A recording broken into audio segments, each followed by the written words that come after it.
Hello, everyone. Hello, and welcome to today's webinar about phrasal verbs for sleep and rest. My name is Charles, and I get the privilege of being your host for today. I am one of our Tutlo tutors here on the platform. Along with that, I am one of our webinar hosts, which is, of course, why you see me here today. I hope you are all doing well, that you have had a great long weekend this past weekend and have started your week off well. For those of you who are here with us live, I would like to kindly ask if you could let me know how our connection is by kindly saying something in our chat.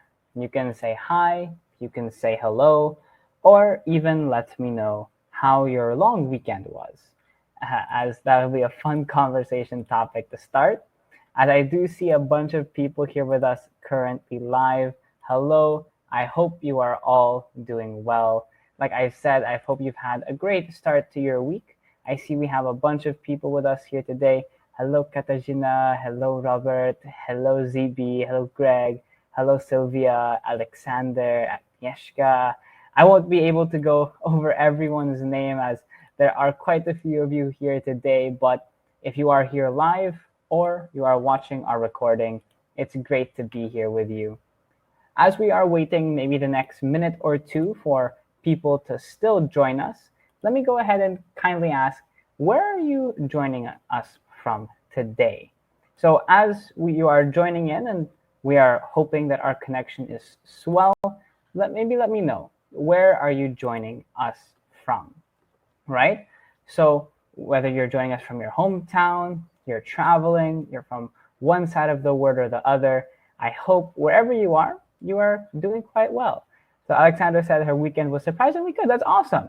And yes, my weekend was great. In my country, actually of the Philippines, we celebrated our Independence Day yesterday.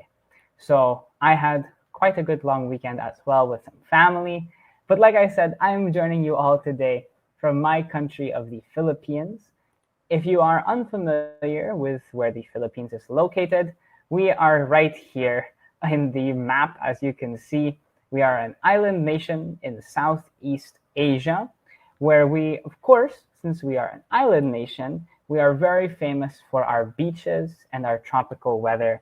And right now, it is currently 28 degrees in my country. So it is quite warm.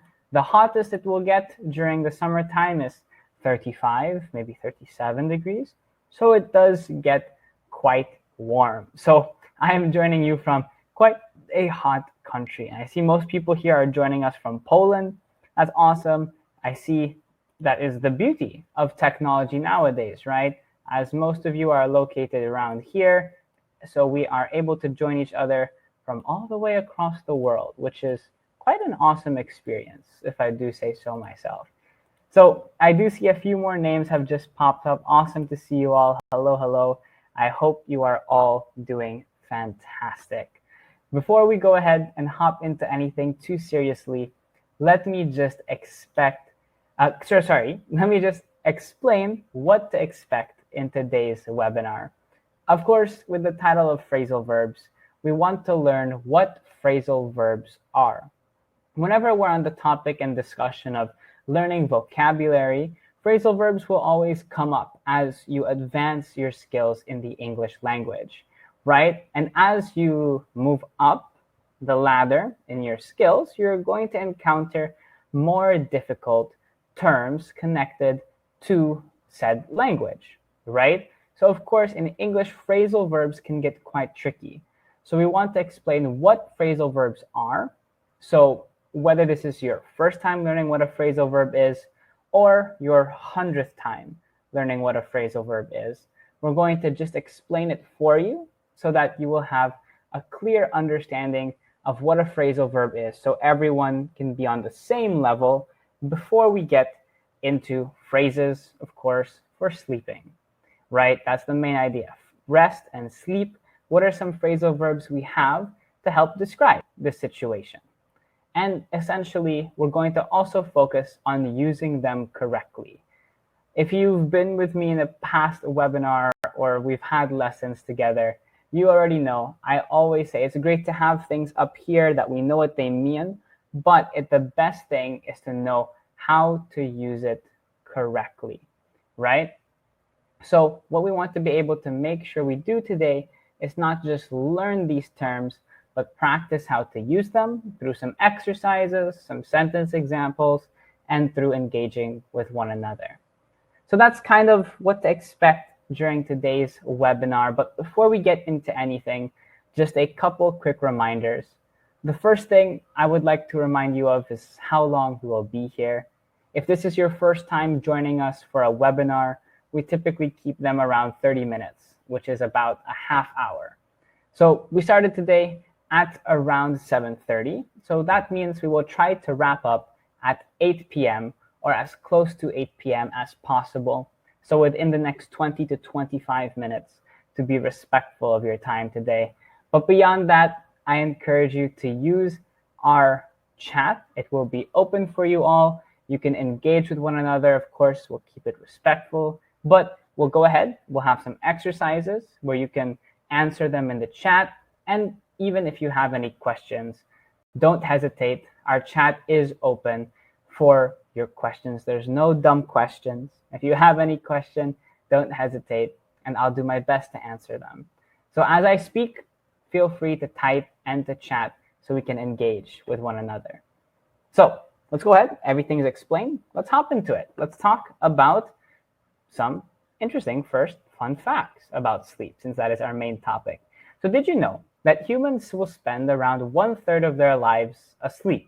So if we sleep a proper amount every single day, we're going to spend 1/3 of our lives sleeping. So I think that emphasizes how important it is to learn phrasal verbs related to sleep, because it's not a niche topic.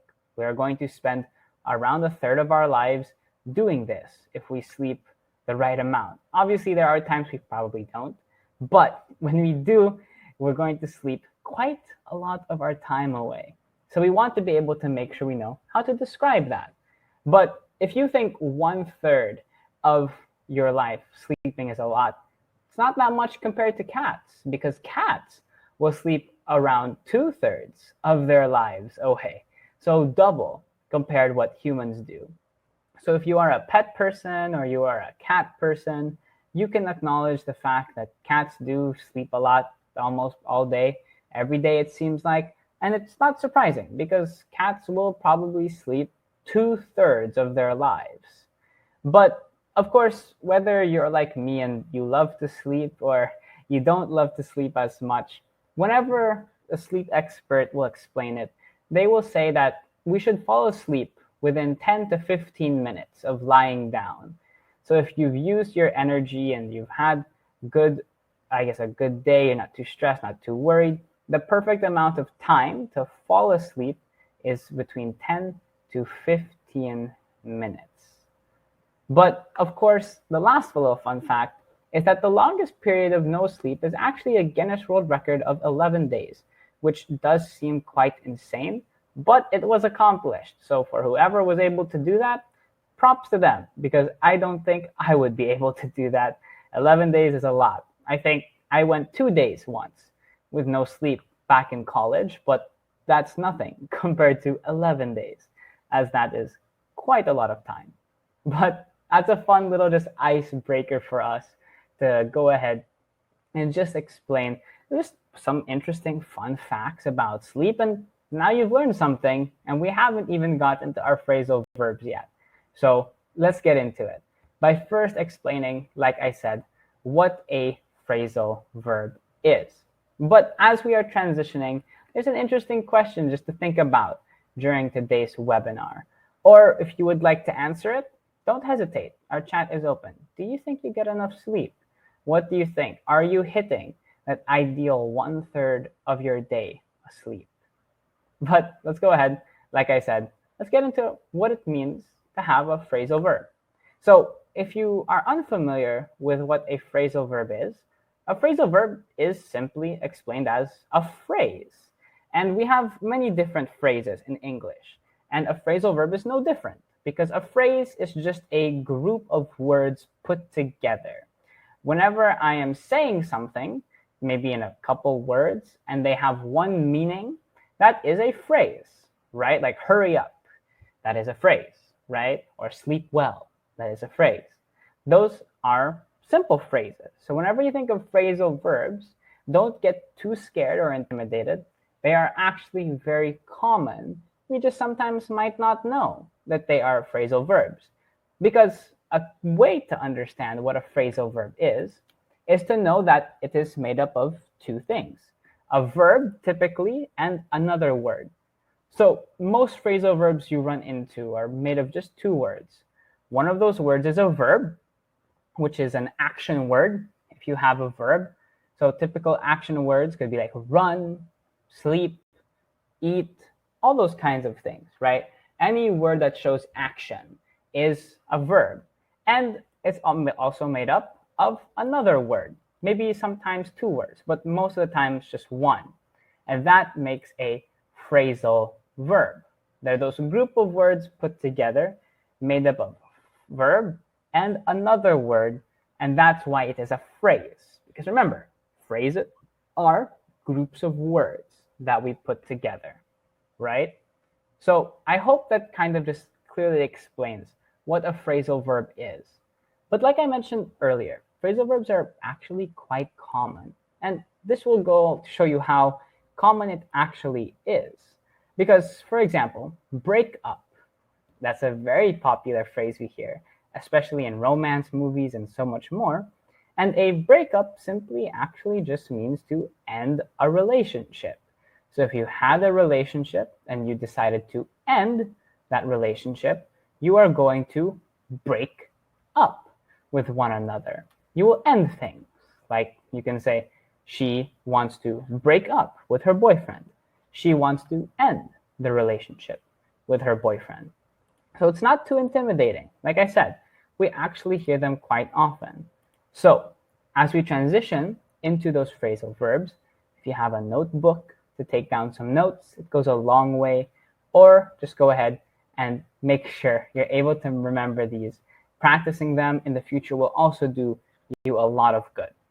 So let's get into it. Let's start off with our first phrasal verb for today. And what we do every morning to get our day started, quite simple, we get up. And get up simply means to stop sleeping. Quite simple, right? Like I said, a lot of them are not too intimidating because it's very common. The first thing we do in the day, to start our day, we get up. Like we can say, make sure to get up on time, which is quite simply, make sure to stop sleeping on time, right? Nothing fancy, nothing complicated. Just get up on time. Please stop sleeping on time. Now, let's get more into it, all right? For example, we have the phrasal verb of lie down. And to lie down simply means to rest on your back. It doesn't necessarily mean to fall asleep. It just necessarily means to look like this man here in the picture. Just to go ahead and lie down, rest on your back. Like you can say, I am going to lie down. It doesn't mean I'm going to sleep. While it is possible you could choose to sleep while lying down, but most often than not, it just means you are tired and you need a little bit of rest. You need to lie down. You need to rest on your back. So now that we have that covered, let's go ahead. Let's keep on going. Let's move into a few more phrasal verbs. And of course, like I mentioned earlier, lying down doesn't mean to fall asleep. You could lie down and watch TV, watch some Netflix. But when you do lie down, you can doze off. And doze off just means to fall asleep without intending to. So if you fall asleep by accident, it just means you go ahead and you doze off. Like I can say, he dozed off during the game. It means he fell asleep by accident during the game. But before we get into anything, let's look at this. If you noticed, doze off became dozed off. So what changed? The tense changed. So whenever a phrasal verb changes tense, just remember to change the verb part of the phrasal verb, but everything else stays the same. I'm not going to have to change off because it was past tense. I just have to change the verb. And doze, the past tense of doze is dozed. Same thing if I had to do ing or I had to put had dozed off, right? Whatever it is. As long as I just follow the simple rule of grammar where you change verb to the proper verb form, it will be correct. All right? So as you lie down, you might doze off. But please, never confuse lie down with lie in. If I choose to lie in bed, it means to stay in bed after you get up. Like, for example, don't lie in too long. It just means don't stay in bed after you get up too long. I'm sure we're all a bit guilty of this, right? Whether that's going on our phones when we wake up, watching some YouTube or Netflix, texting someone or FaceTiming someone. However it works. If we lie in bed, it just means we are staying in bed after we have woken up already. If I lie down, I am just resting on my back. That's a key difference, all right? But if I say sleep in is different from lie in. Because if I sleep in, it means I sleep longer than usual. Like, for example, you can go ahead and sleep in during the weekends. You sleep longer than usual on the weekends. But of course, in a sentence, I can say something like, be careful not to sleep in. It just means be careful not to sleep longer than usual. So if I am lying in bed, I am already awake. If I am sleeping in, it means I am sleeping longer than usual. But also, again, a lot of these terms can be very similar because they are on the same topic. So don't get overwhelmed. It's completely fine. If I sleep in, I sleep longer than usual. But if I oversleep, I sleep longer than supposed to. So if I was supposed to wake up at 7, but it is 9 o'clock, I overslept, right? I slept longer than I was supposed to. So that's the one difference. Sleep in, typically it's by choice, right? Maybe I have the day off, like a holiday weekend, or it's just some time off work, or I have nothing to wake up early for, so I can sleep in.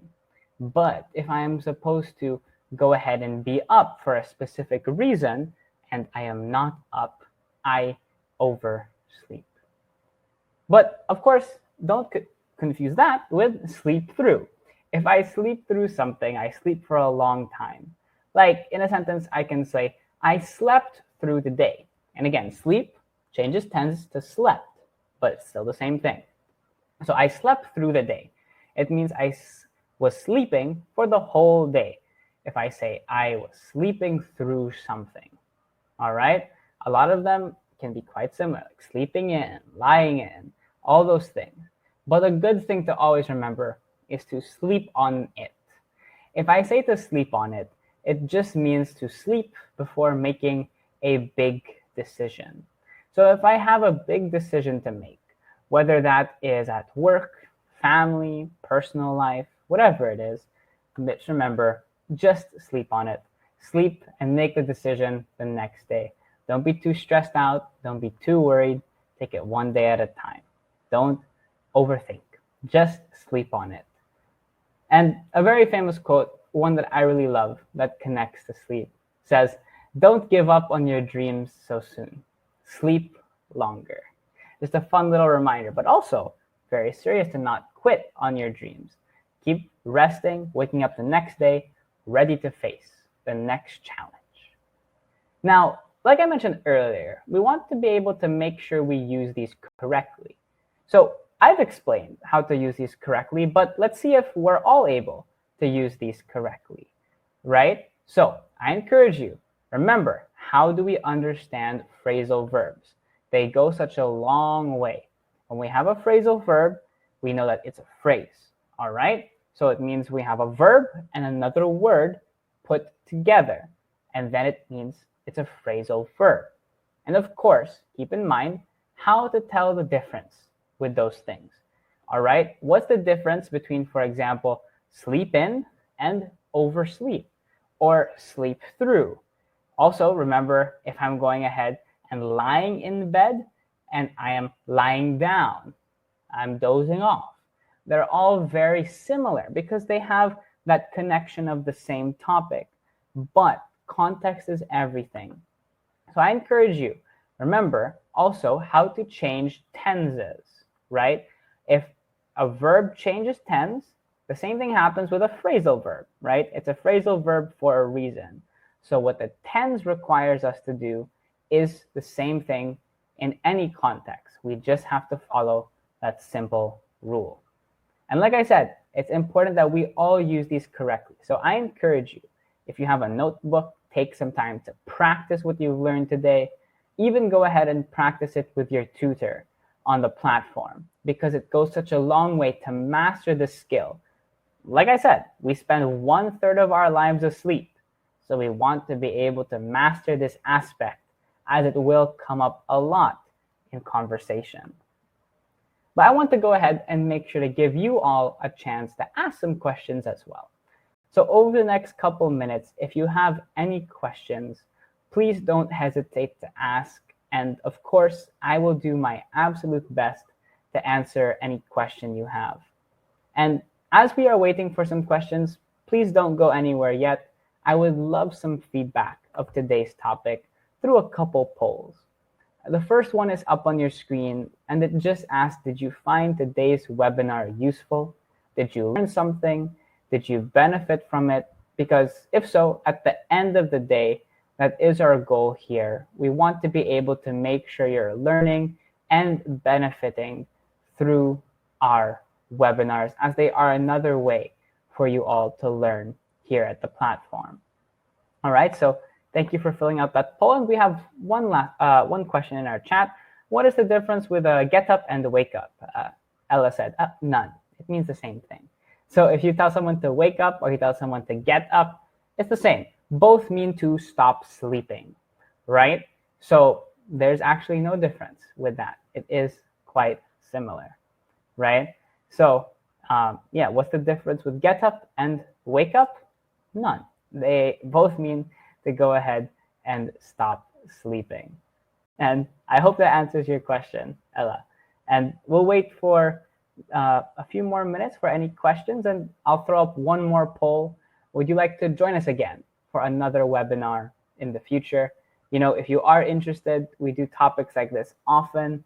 So go ahead. We'll do some phrasal verbs, idioms, grammar, vocabulary, travel, business English, and so much more. So I encourage you to find a topic you would love to learn about, and we might see each other there, or you'll see the rest of our fantastic team in those webinars. All right.